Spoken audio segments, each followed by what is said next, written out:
suggesting that Nabi Isa alayhi salam died on the cross? Amazing. Amazing. The Quran says he didn't die. How could I say he died? Amazing. The Quran says they didn't kill him. The Quran says they didn't crucify him. How could Imran say he died? Amazing. Ah, yes. No, I never said that Nabi Isa alayhi salam died. Please do not misquote me. No, he was not killed, he was not crucified. Allah made it appear like that. If you were there and I was there, we would have been convinced that he was dead. If we were there. But then the Quran came down 600 years later to tell us, no, they did not kill him. No, they did not crucify him. And so no, he did not die.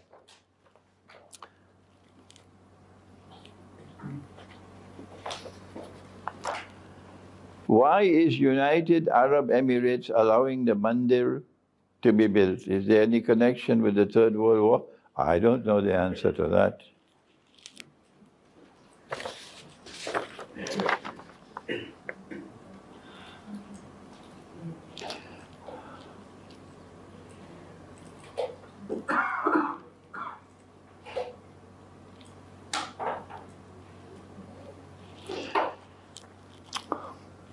When you refer to the followers of Nabi Isa alayhi salam having dominance till the Day of Judgment, this is not me, I didn't say that. Allah is saying, وَجَعِلُوا الَّذِينَ اتَّبَعُوكَ, and I will cause those who follow you, فَوْقَ الَّذِينَ كَفَرُوا إِلَى يَوْمِ الْقِيَامَةِ, that I will raise those who follow you to a position of dominance over those who are committing kufr against you. And when I do that, you will remain in that position of dominance until Qiyamah. Is this dominance only over the disbelievers, or is it all over the world? Those who are rejecting him were called the Jews, Yahud in the Quran. They were formerly called Banu Israel, but now the Quran uses a new term, Al-Yahud. And these are the people who today rule the world in alliance with the Christians. And so if these who follow Nabi Isa alayhi salam are going to have dominance over this group, it implies that they're going to be the dominant force in the world. Allah says that He sent Nabi Muhammad alayhi salatu wasalam with the deen of al-haq to be dominant over all other deens. There's only one deen with Allah. Inna deena inna Allahi al-Islam. So I have a question to ask. Did Islam come for the first time in the world? This deen with Nabi Muhammad alayhi salatu wasalam? Which schoolboy believes that? No, not my intelligent audience here in Birmingham. No, Islam is a deen which has always been there with all the prophets of Allah. This is not our deen, that we now receive it for the first time and they don't have it. This is the deen that has always been there, all through the time. So which deen will Nabi Isa alayhi salam come with? Is there any other deen? It's the deen of Islam. So which deen will those who follow him be following? Which deen? It had to be following Islam. It's we who follow, corrupted the term now to believe we have exclusive rule, control over Islam. It's our religion. It's a misuse of the term. Is it viable to refer to the Turkish and Saudi as munafiqs? If yes, how do we address the issue and looking for a solution? I did my duty, and I spent some time with the verse of Surah Al-Ma'idah. You cannot complain. I did the job. And Allah says in the Quran, and I don't have to spend all the time to repeat it. No. Allah says, وَمَن يَتَوَلَّهُ مِنْكُمْ فَإِنَّهُ مِنْهُمْ. Whosoever turns to them now belong to them. And that's what Saudi Arabia has done. They're traitors. They're traitors. That's what they've done. They've left us. And Turkey is comfortable as a member of NATO. I don't know when Pakistan will wake up and understand that you're in the wrong place. Going down that Saudi road, when will Pakistan wake up? You're going down the Saudi road. And when will Pakistan wake up and realize that your mission is to restore a Khilafah state? And Pakistan is most certainly not a Khilafah state. I don't want you to fold up Pakistan overnight. No. I want you to move gradually in an intelligent way from the Pakistan that you now have to a Khilafah state without dividing the people and bringing about civil war, a sensible way, a way of wisdom towards a Khilafah state. That is what we need to do. Are all Christians and Jews destined for the hellfire? No, Allah says, minhum mu'minun, amongst them there are those who are believers. So how can they all go to the hellfire?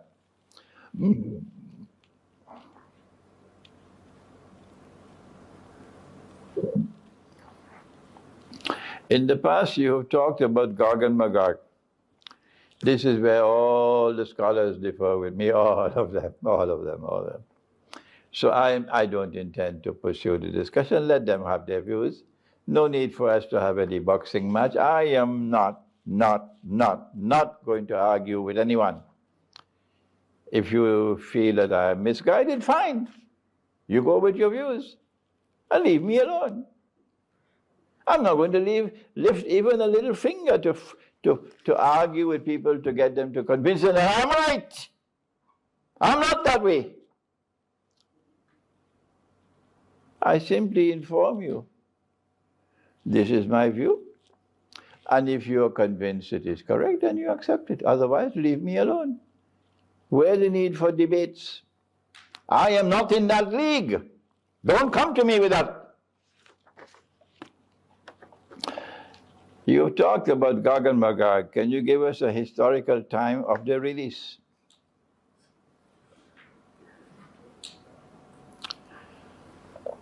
Nabi Muhammad ﷺ is asleep at the home of his wife Zainab radiallahu ta'ala anha. And he has a vision.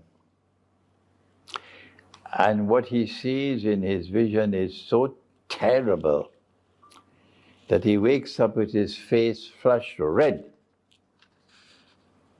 And then he utters those words that we all know, Wailul lil Arab min sharrin qad iqtaraba. Woe unto the Arabs. Woe unto the Arabs for an evil which is now approaching, it's close. And then he raised his hands and made his finger like this. And he said, today, a hole has been made in the barrier built by Zulkarnain, the Radam. Today, a hole has been made in the barrier built by Zulkarnain. This is Sahih Bukhari. And so I have come to the conclusion that this event of the vision indicates to us that the destruction of the barrier built by Zulkarnain commenced at that time in the lifetime of Nabi Muhammad ﷺ. What is the historical relevance to families of Saudi and Qatar royals?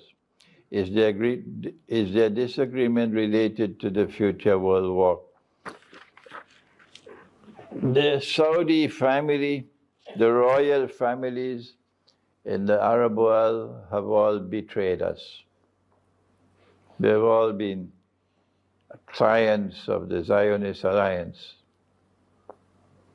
But Saudi Arabia is the prince of them all.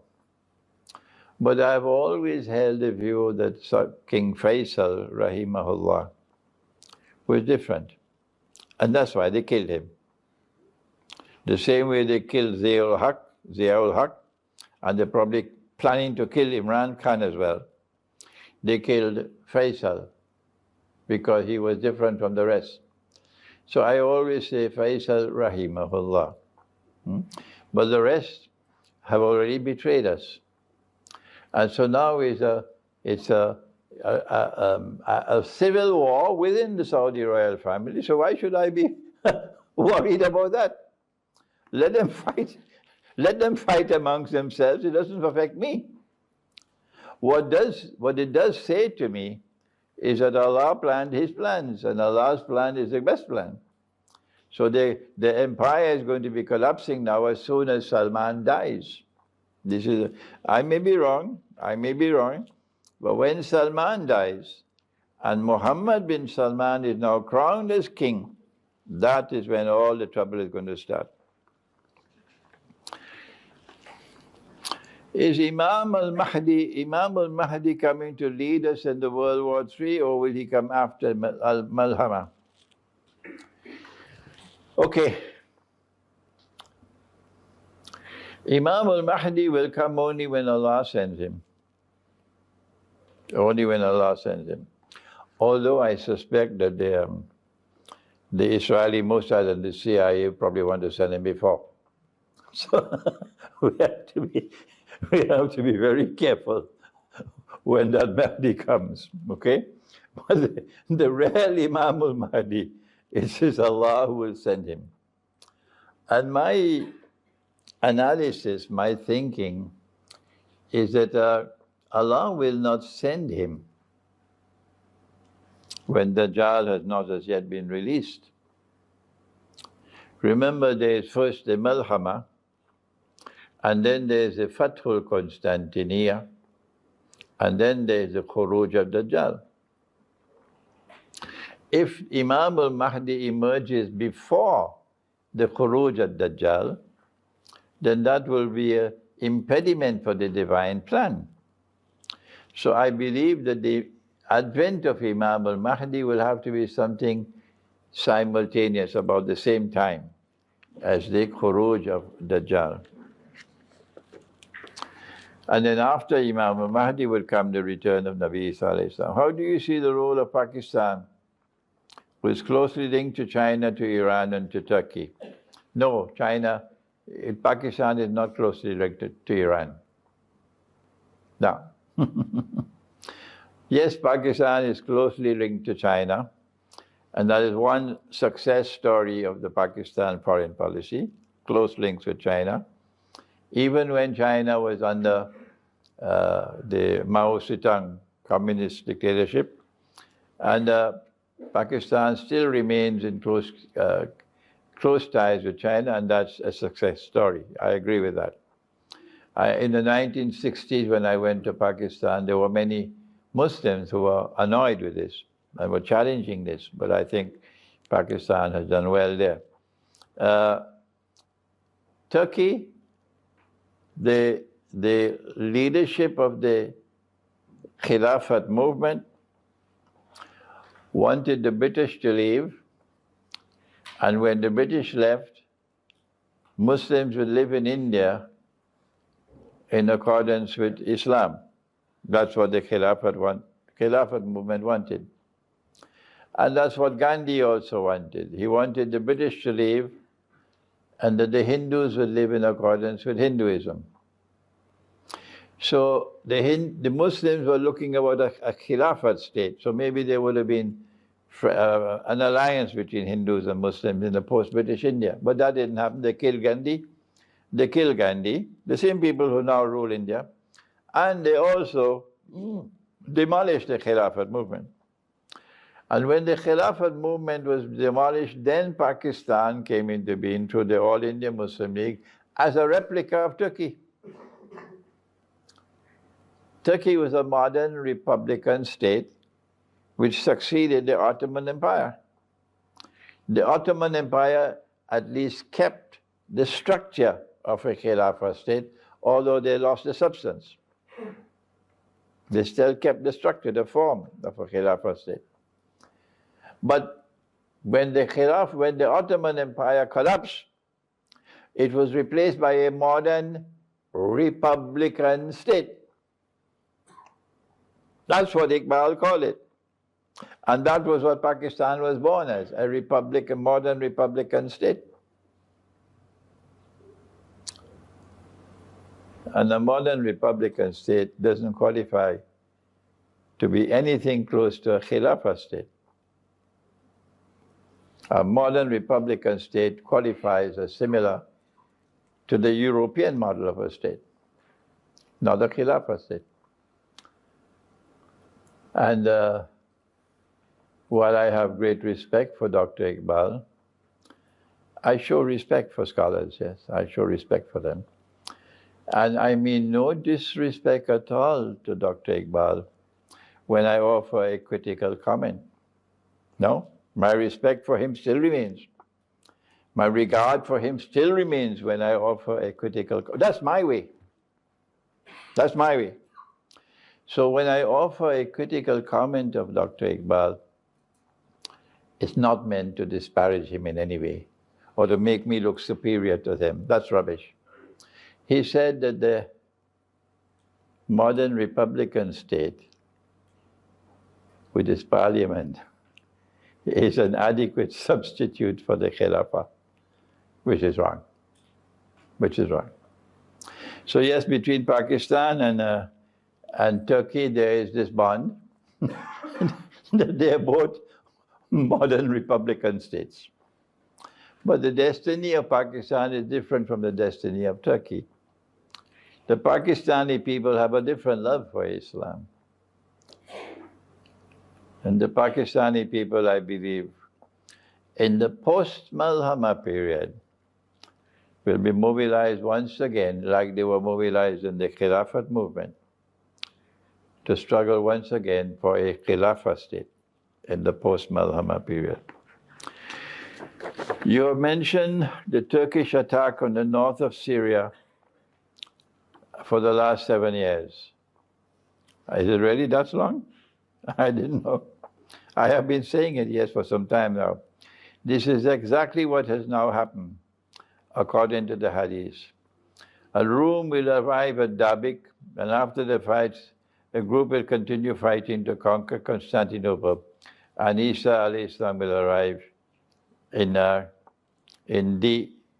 Damascus, yeah. This is a very complicated subject because you first have to distinguish between room of the Quran and room of the Hadith. Room of the Quran is the room that Allah has favored. And when room is victorious, both the first time and the second time, وَيَوْمَئِذٍ يَفْرَحُ الْمُؤْمِنُونَ, the believers will celebrate. But this room of the Hadith refers to the one that broke away from Constantinople. And I want to restrict my comments today because we have now reached that stage now where Turkey has actually launched the attack. So I need a little time to think. I need a little time to analyze because it's happening now before our very eyes. What I was saying would happen. I prefer not to comment any further. Give me some time to study the subject more and see what Turkey is going to be doing and try to see the secret alliance going on between Turkey and the United States in northern Syria. You said that Imam Mahdi comes, the Shia and Sunni will no longer exist. Is this statement authentic? I said the definition of a Sunni that I want to leave with you is that he believes that Abu Bakr Siddiq radiallahu ta'ala anhu was the rightful successor of Nabi Muhammad alayhi salatu wasalam. And then Umar Farooq and Usman Ghani radiallahu ta'ala anhu. And I said the Shia are a people who say no, that the rightful successor was not Abu Bakr Siddiq. And they say that it's Allah who adjoined him. My view is that when Imam al-Mahdi comes, alayhi salam, this Shia view will be refuted. And when it is refuted, the Shia sectarian movement will disappear once the Imam comes. I don't know how my Shia brothers are going to take this statement of mine, but it's correct. When there are no more Shias, it's finished, because the Imam has stopped it. Then we no longer have to identify ourselves as Sunni to say we are a people who believe that Abu Bakr Siddiq is the rightful Khalifa.